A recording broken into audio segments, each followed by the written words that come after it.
Hi, this is Greg Chambers with Chambers Pivot Industries. This one is called The Two Fastest Ways to Improve Your Selling Skills in the Complex Sale or for the complex sale. And the reason that you'd want to do this, the reason you're listening is because I have spent a lifetime in sales and marketing. And in there, I've worked from everything from the what I consider simple sales. And when I say simple, it's only in terms of the decision is relatively,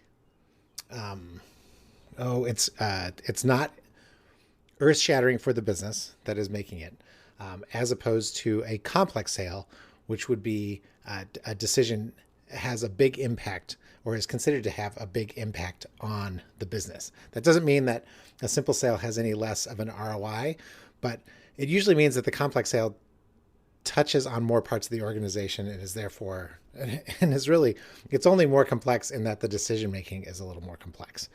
So how do I differentiate these things? I differentiate them with, actually, I wrote some of these things out, by a price. So that's one big one. If generally complex sales tend to have higher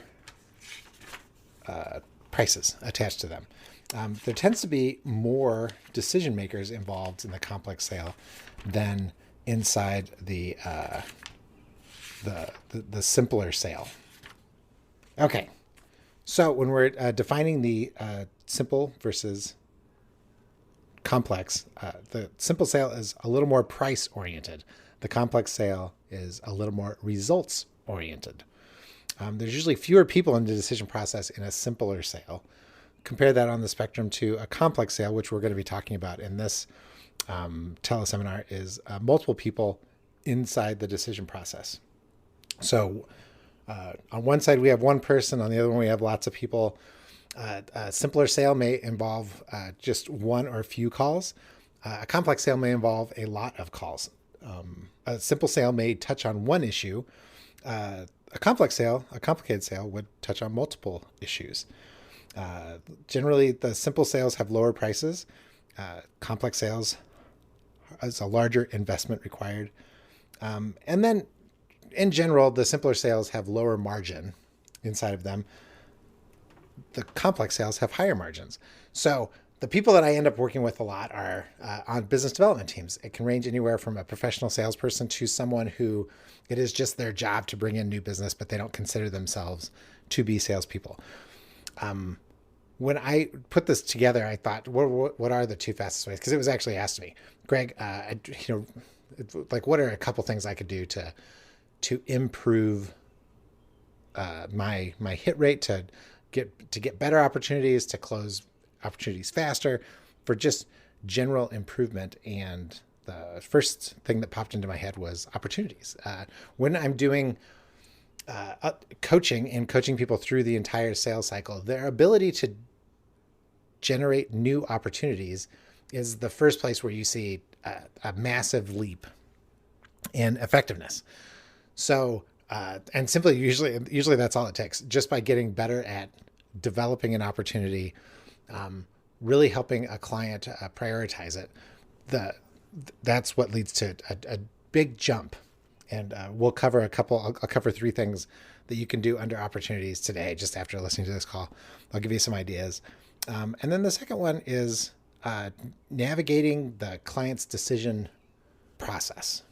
This one gets a little touchier, and that's usually why it's second. But after you've gotten really good at developing new opportunities, the next step is really understanding how it is that your customers are making decisions and helping them through that process. And we'll talk a little bit about that too.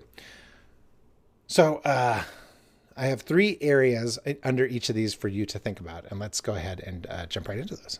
The first area under opportunities that where we can see the biggest improvement is when we're trying to develop new opportunities.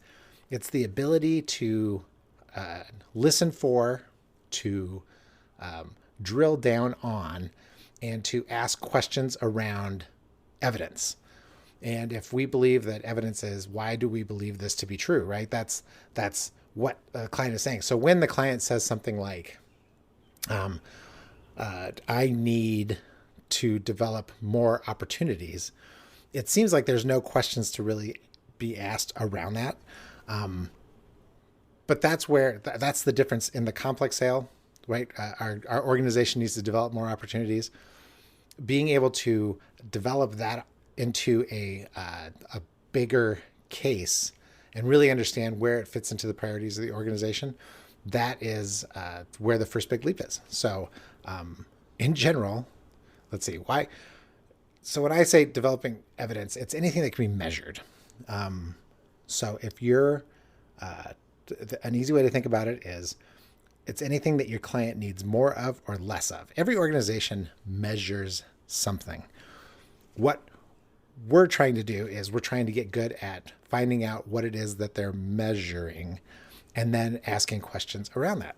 So we listen for what it is measured. And the reason that that's important is because since they measure something, that's generally how you're going to be measured on the back end. So if you consider a complicated sales cycle and you say, okay, so we spend months with this client developing this opportunity, really understanding their needs, understanding their problems, knowing what results that they're after. We've got the whole thing. We're working it into this proposal.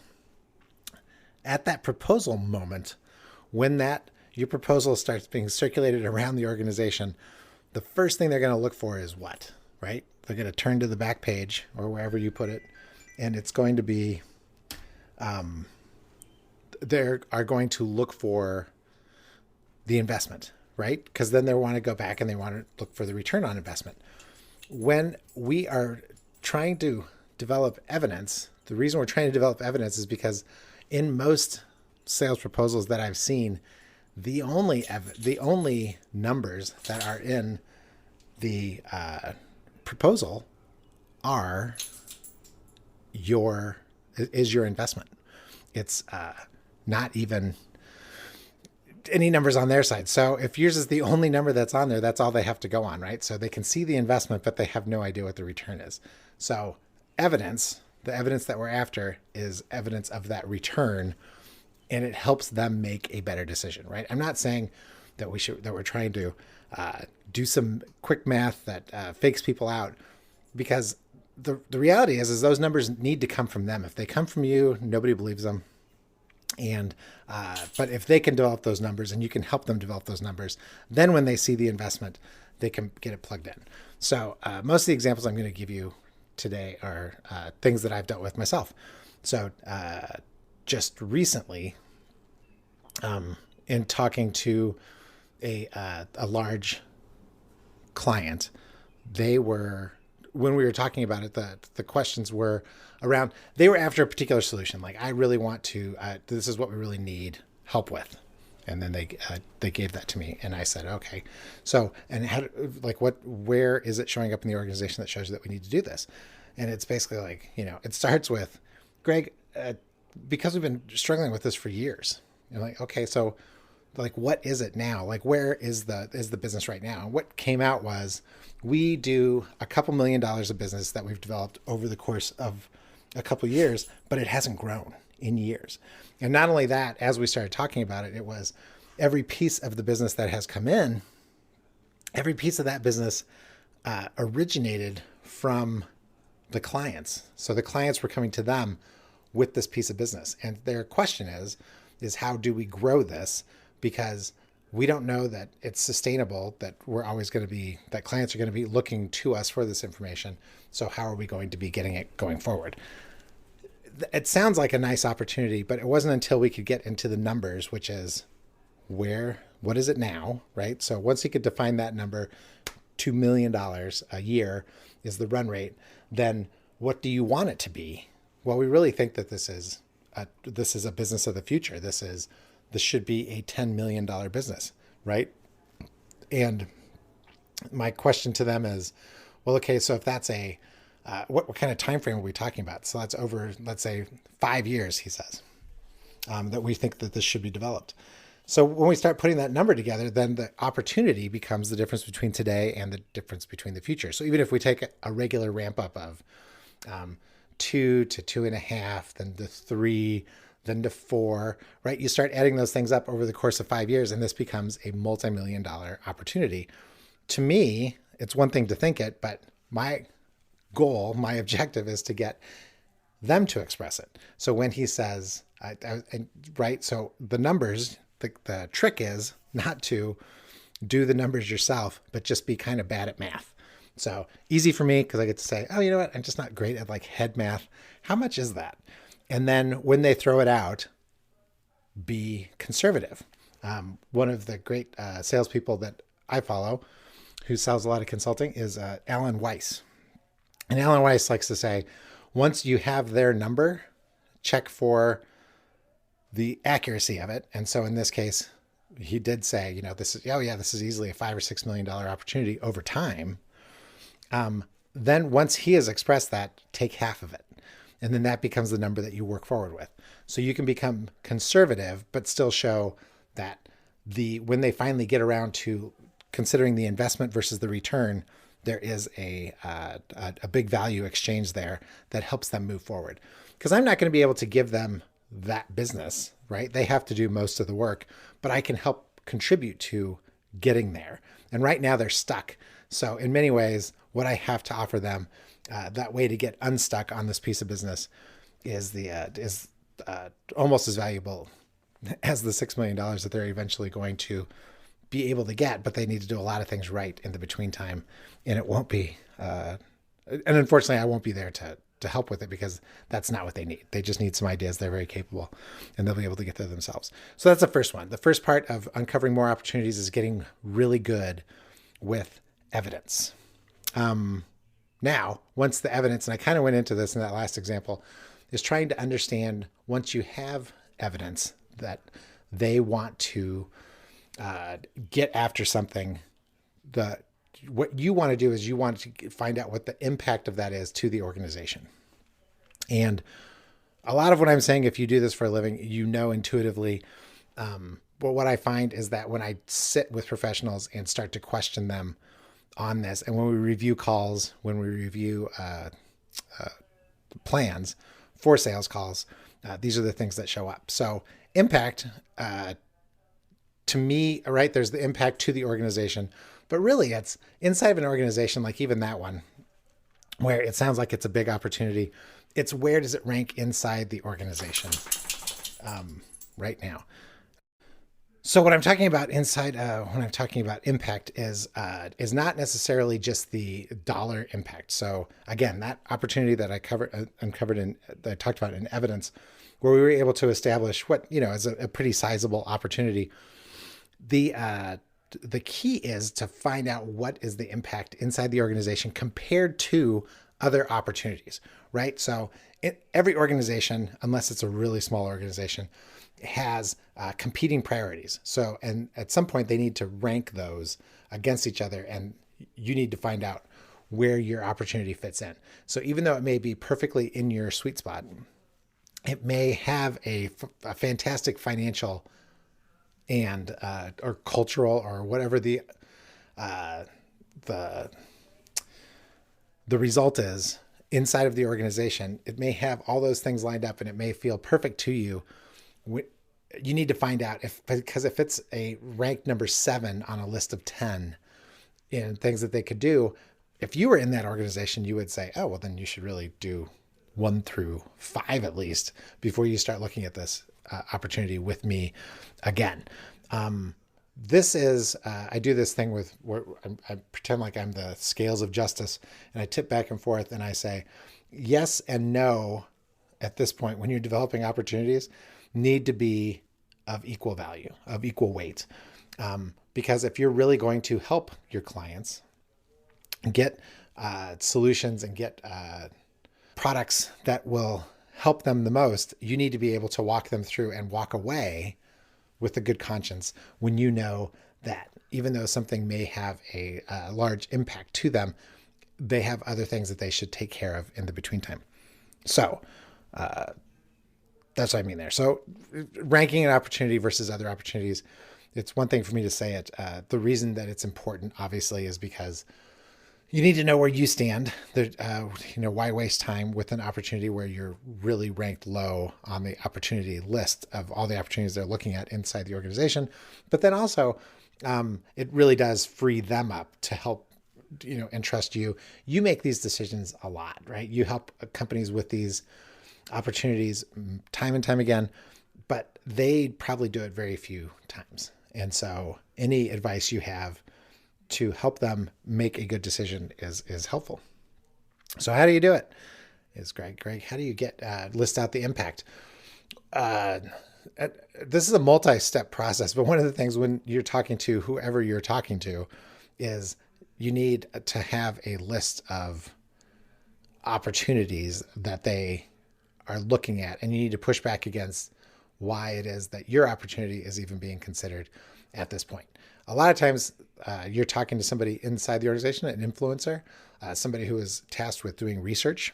And so you're working through the project with them. So they might not have the exact answer for you at the right time.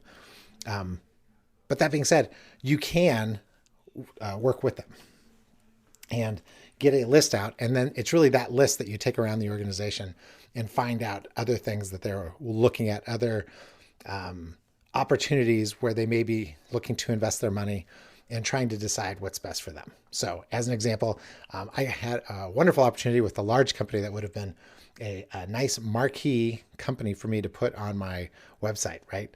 A big enough company that I could say, hey, look at these Fortune 100 companies that Greg works with.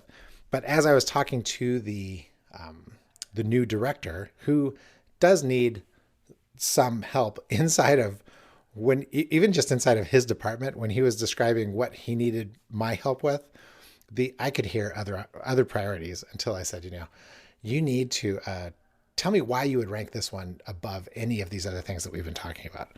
And he looked at me and he said, that's a good point. These are other opportunities. Now, the good news is that even though that's happened, let's see, gosh, it's been a year and a half since we talked, every 2 months, I am still in touch with them. And the nice thing is I have that list of priorities. So now I've become kind of my own advocate in that I'm trying to get him to work through those other priorities, because I do think they're more important to the business than what it was that we were going to work on. However, I know that as soon as he gets a couple of those out of the way, now I have my own best case. He has a better case to take to the people he needs to put our program that we were talking about into place. So I don't know if I described that well enough for you, but in that case, it wasn't even that Greg was doing a great job of questioning. It's simply that he was offering it. I was listening and taking notes. And as I went down the list, with most of the people I talk to, there's probably 20 things they talk about that I have no idea how to help them with. And there's a half a dozen that I can help them with. And so in that giant list of everything that's going on, and I say, where do these things fit in? That's where it was coming out. And I was listening and I was thinking, man, you really do need to take care of this other stuff, which revolved around personnel and revolved around some global change that was happening in the organization, that I think is where the time is best spent.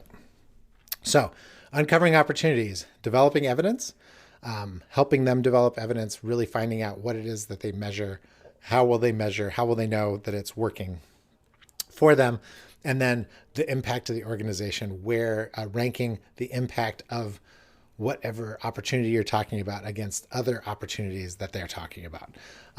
Those are really the first two areas that I talk to business development people, that I talk to partners in law firms, partners in accounting firms, where we're trying to help them develop the opportunity. Because the third thing that I'm going to bring up under opportunities is what usually happens, which is the people that I work with and myself, I get sucked into this all the time, is we get tricked by the solution is the only way I can say that.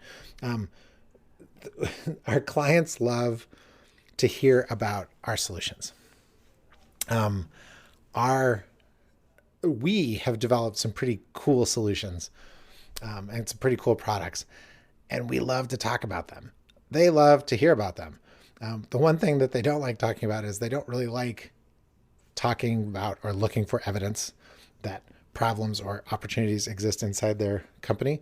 And they really don't like going through and ranking all of the opportunities against other opportunities. I mean, I say they don't like it, but I'm only saying that because it's just so much easier to talk about should we do this solution or should we not do this solution, as opposed to developing the opportunity. So when I say we are tricked by the solution, what I'm saying is we love talking about the solutions that we offer. They love talking about the solutions that we offer compared to other people who offer similar solutions.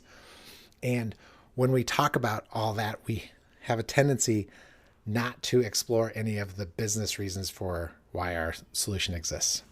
The reason that's important to you is because the more you can stay off of your solution, the more you can become, as I was telling another company I was working with this last week, the more you can become the salesperson who does not have anything to sell, the better opportunity you have for uncovering a really good opportunity.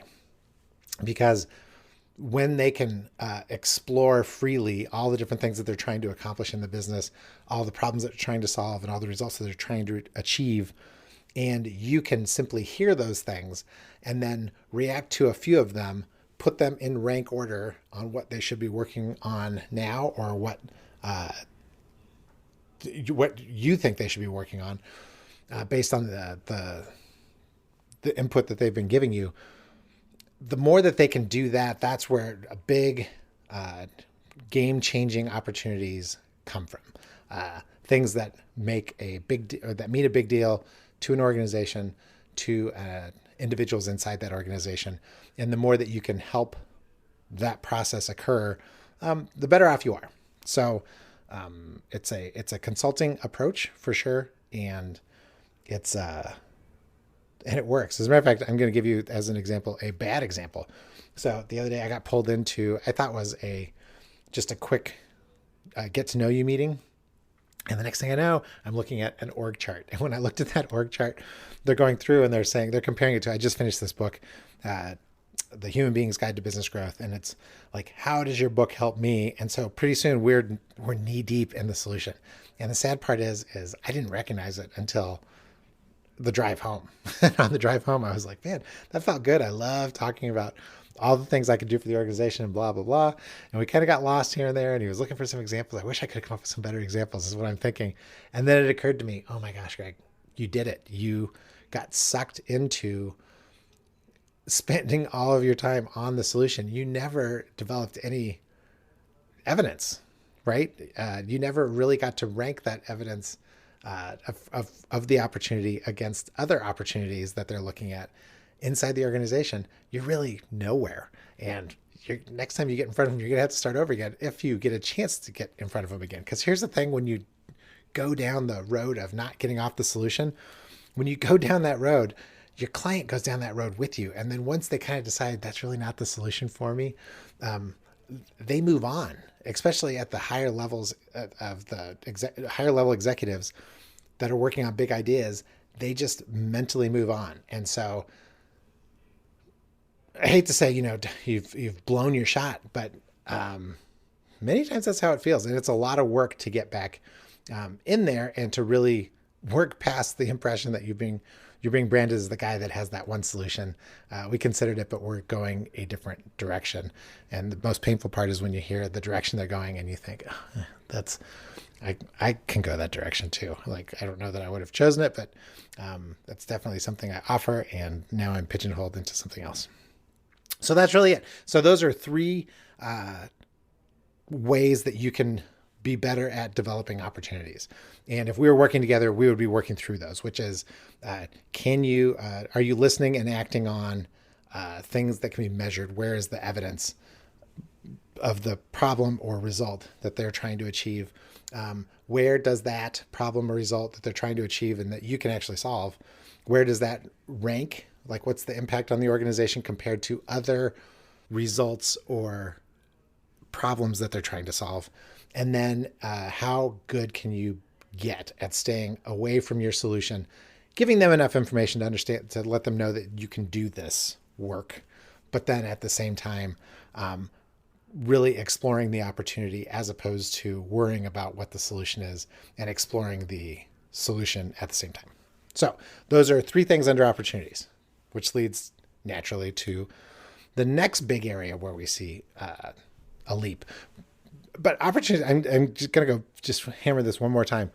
Opportunities is the place. If I could work with anybody on anything, if you can develop new opportunities, bigger and better opportunities, that tends to fix a lot of problems because you have more shots at getting new business. The issue becomes when you get really good at developing opportunities is sometimes you develop opportunities that are bigger than you expected and bigger than you are prepared to fill.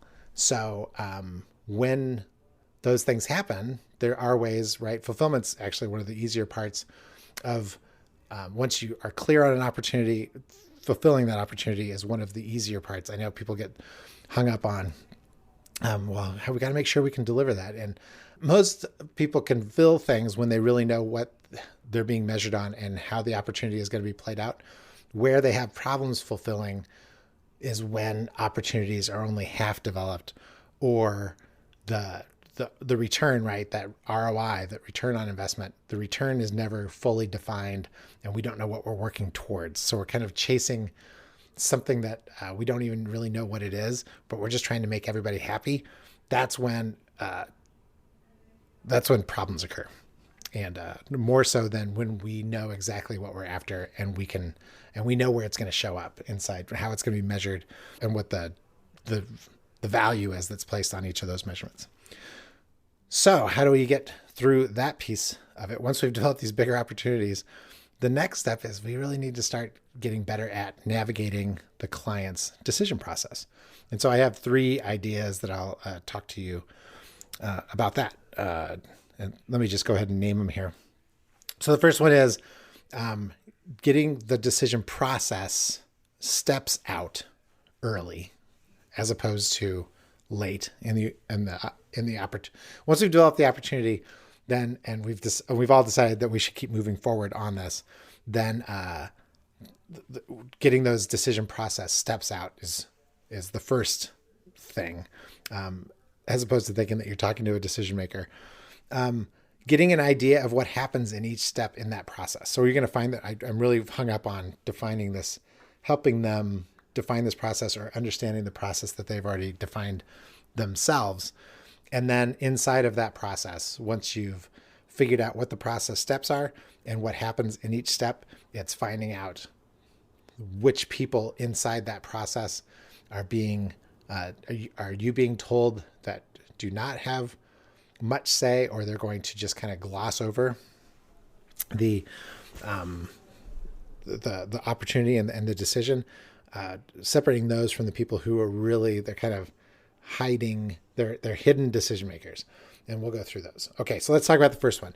Asking for the decision process steps first, not who, the language, if you're listening for it, the language is describe the decision process, your decision process to me in steps if you can. Like, what are the steps in the decision process?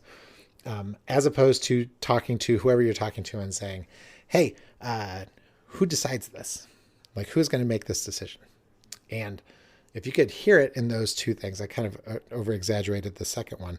But when you're asking somebody who makes this decision and you're talking to them, what have you not included in that sentence that they probably hear? They hear the end of this. Who is going to make this decision? Because obviously it can't be you. Much safer to separate yourselves, both you and the person you're talking to, even if you think they are the decision maker, and really walk through that, have them describe the decision process and what steps are going to be taken. Not people. So what are the various steps that are going to be taken, and what are the people? So the reason it's important is just because of what I just said. It helps you lift it up from the egos. Right? There's a lot of studies out there that show that when we use the word decision maker and who really, really, really makes these decisions, everybody who's involved in it thinks that they're a key piece of the puzzle. I was involved a long time ago in a little merger and acquisition. And as we were going through it, there's like 6 of us, and we're all trying to talk to this guy and help him make a good decision. And in the end, he makes the decision. It's a positive decision. And at that moment, right, success has many fathers. Everybody was the reason why he decided to say yes. And the real reason is I'm sure it was a combination of everybody, and nobody could take full credit as to saying the magic words that got him over the hump. But the reason I bring this up is because if in making a big decision, it is going through those steps. And using him as the example again, when he was going to be doing this merger, it was his first merger. He'd been in business for 20 years. It's probably his last merger, unless he goes out and acquires another company. But in that discussion, we would have been well served to really focus on not who was making the decision, because it was obvious it was him. And maybe you could say, oh, it was obvious it was him and his wife. But by defining a process, when it would come clear, if I would have asked that question to begin with, it would have become clear that there is no process. He does not have a process. So I would have been better served defining here's what a typical decision process, in this case, from your side, this is what it looks like. And also this is what it looks like on our side, trying to get this thing done. By defining each of the steps and then really getting into my next step is what happens in each step. Like, this is what this step is really for. That would have moved the process along at a much faster pace. The reason is because we could have put deadlines on each step. So instead of everybody kind of working on all the steps at once, we could have been narrowing it down to this is what we're doing at the first, second, third, fourth, fifth in general, right? I mean, I know that it still gets a little messy, but for the most part, if we would have given him a process to work within, it would have been easier for him to make decisions in each point, right? We would have found out, like, in this step, this is what happens in this particular step, and the decision that needs to be made. You know, it isn't always yes or no. Sometimes it's just how far and how fast we're moving forward. And going through these things, that's where we screwed that one up, and why it really took so long, and why nobody should really take any credit for getting the deal closed in the end. Which is my second point, right? Getting an idea of what happens in each step. Again, the key is that it's not the people that are taking action inside of the step, but it is what is the organization trying to get done within that step in the process. It's important because, again, you do this all the time. You help people, you provide this service, they choose you, and you watch how they make that decision process. Once you've gotten good at kind of understanding how past clients have made the decision, you can really move forward into new clients and give them a roadmap for what it is that they should be doing. And when they give you a roadmap that they are using, you can double check it against what you've seen to be effective and not effective in the past. I can't stress enough. It's again, get really good at developing opportunities first. But the second thing you could do is you can walk through this piece where you help them understand what happens at each particular step. So if it goes from to a user committee, you could look at their process and think to yourself, usually at this point, we need to get the people who are actually going to be doing the work in the room. That would be a way that you suggest the step, right? This is a step. I'm not saying who does the step, but I am saying that this step is generally included in the process, right? Does that make sense? I hope it does. I can mentally see your heads nodding on this. An example of that is just that, right? It's including users. I find that oftentimes decisions are made at a high level, and in the end, there's somebody who needs to implement at least a piece of this. And if you don't get them involved in the decision, they tend to have the opportunity or the ability to either shoot it down before the decision gets made, or they shoot it down as you're trying to implement the solution, and they keep it from being implemented. I just heard a funny story yesterday of a guy sitting through a presentation, and his dad was part of this group, and they occasionally had this presentation of one of these Gallup type StrengthsFinder people would come through, and he was like, "Man, this is the greatest tool Like, I can't believe it's so great. Um, I need to, I need to take advantage of this. And so he goes to license it. And as he goes and talks to his HR people are like, oh, we bought that 5 years ago. So, right. It's in that implementation piece of it that I'm guessing that what happened 5 years ago is it got started. The HR people, who obviously are very involved in using a tool like this, somebody else bought it, probably his dad, and they didn't have any buy-in as to why they were getting this tool in-house to begin with. And since nobody ever, right, the person sold them the license, never asked the question, they never got user buy-in at the same time, never got implemented. So here it is, just a dead investment. And then the decision got made a second time, but since there's already a dead investment in it, it got killed again. So things to think about as you go forward. It would be great if you could help them identify the steps, or listen to the steps, and then also insert what should happen in each particular step, as well as ask them. Like, when you say that it's going to go to committee, what is the committee going to do? Like, what happens inside that step? And then the last piece is, obviously, you're going to be getting in front of a bunch of people and helping them through this.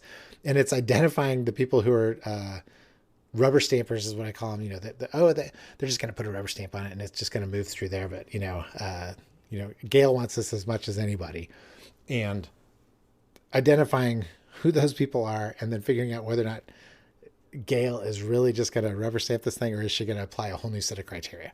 When we do market research with firms, one of the things that we look at is we say, hey, we don't ever want to be judged by someone where we have no idea what the criteria is as to how they're judging us, right? If I'm going to be judged, it's kind of like, why does an opportunity fail to meet expectations? A lot of times it's because we're being judged on criteria that we didn't know existed. And if we only knew, we probably could have done something about it, right? We won't go into all the reasons why this happens, other than to just say that it does happen. And so our goal is to always know the criteria. So in a brand new market, we'd like to know how we're going to be evaluated by that market before we ever go out into that market, right?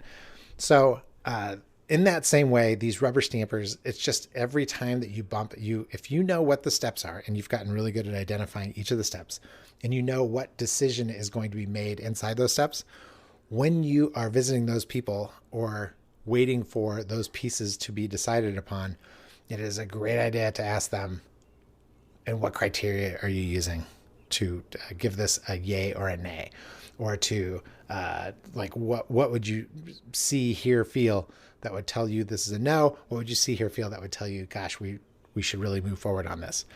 And those are the pieces. So the goal is, right, to improve your selling skills when you do complex sales. These are multi-step. The nice part about a complex sale to me is that it is multi-step. So you have plenty of time for recovery in between. And if you get off on the wrong track, you can kind of get yourself back on track. To me, the fast sales cycles, there's just no room for error, right? There's usually low margin, and you've got to close right away. A larger deal, a merger, an acquisition, right? You have a little bit of leeway in there where people can be human and things can happen.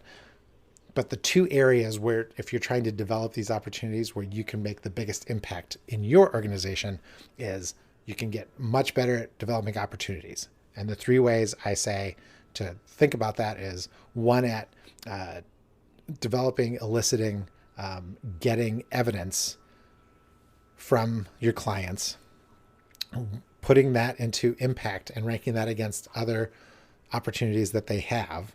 And then probably before both of those happen is really staying off of the solution, your solution and the thing that you'd love to talk about, as well as the solution that they would love to talk about. If we could just stay off of those things in opportunities, that is going to, I'd say if there's 100% improvement that happens with some of these people that I work with, that's probably 70% of it is getting much better at identifying opportunities.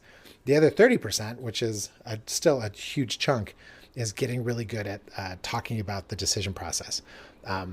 if you want to know what separates the absolute best that I've ever seen in sales from the people who are just really good, it is this idea that they can help, they are looked upon to help with the client's decision making process, and that's really it, because they're so good at doing this, at breaking it into steps, and then helping them define what it is that's going to happen in each one of those steps, and then letting the client do it. So those are the things. Since this is just a teleseminar, and some of you have already dropped off. I'm sorry if I kept chatting too long. This is what I have, and so hopefully this has been helpful to you. It should be helpful. It's helpful to the people that I work with. And then if you could, or if you still have questions, or if you want to go deeper into this, by all means, get in contact with me, especially around the examples. It's way better when the examples are not Greg, but when they're somebody else inside the when they're actually your industry or other examples that you can buy into.